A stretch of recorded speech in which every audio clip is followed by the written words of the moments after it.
It's been a really, really messed up week.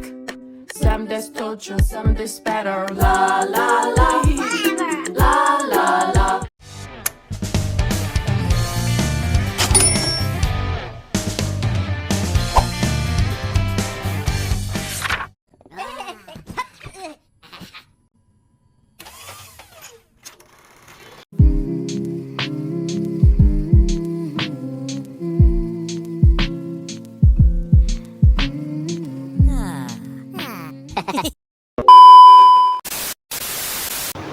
Assalamualaikum warahmatullahi wabarakatuh.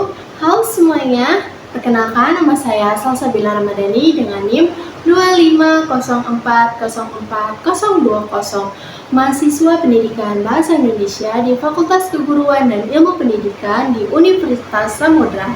Nah, di video kali ini saya ingin membuat video tentang pidato, yaitu pendidikan yang berpihak pada murid. Nah, video ini juga dibuat untuk memenuhi tugas UAS saya dengan mata kuliah keterampilan berbicara oleh Ibu Nuriana SPD MPD.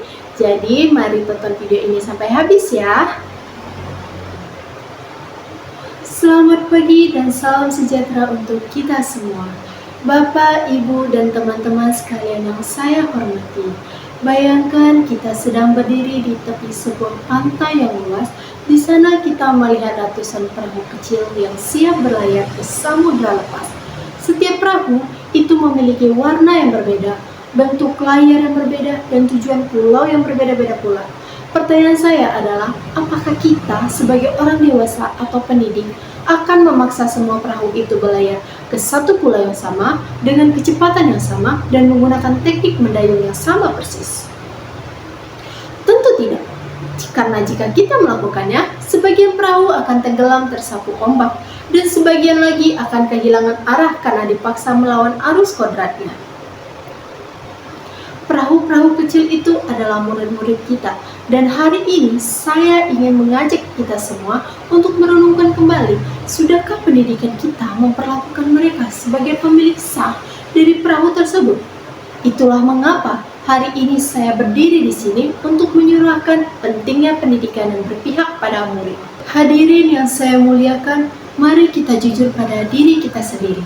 Selama ini, ruang kelas kita seringkali berubah menjadi ruang penghakiman. Kita membuat sebuah standar kaku yang disebut nilai angka. Kita mengukur kecerdasan seorang manusia hanya dari kemampuannya menjawab soal pilihan ganda di atas kertas ujian.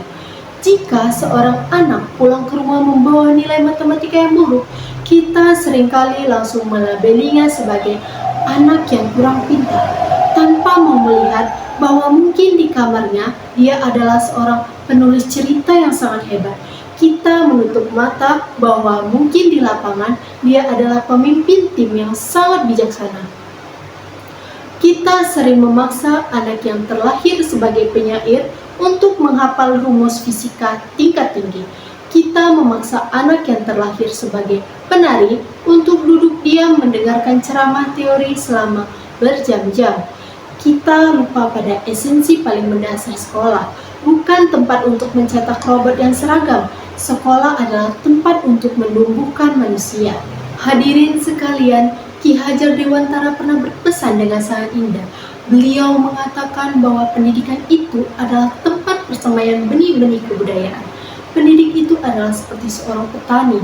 Petani yang menanam padi hanya bisa menuntun tumbuhnya padi. Dia bisa memperbaiki kondisi tanah, memelihara tanaman, memberi pupuk dan air, serta membasmi ulat-ulat yang mengganggu. Tetapi ingat, petani tidak akan pernah bisa mengubah padi menjadi jagung. Inilah inti dari pendidikan yang berpihak pada murid. Tugas kita bukan mengubah kodrat anak, tugas kita adalah menuntun kodrat tersebut agar tumbuh dengan maksimal. Berpihak pada murid berarti kita menaruh rasa hormat yang tinggi pada keunikan mereka. Kita tidak lagi menganggap murid sebagai gelas yang kosong yang siap diisi air apa saja oleh gurunya. Murid adalah jiwa yang merdeka, yang sudah memiliki garis-garis samarnya sendiri sejak lahir. Tugas pendidikan hanyalah menebalkan garis-garis kebaikan tersebut. Lalu, bagaimana kita menerapkan hal ini dalam dunia nyata?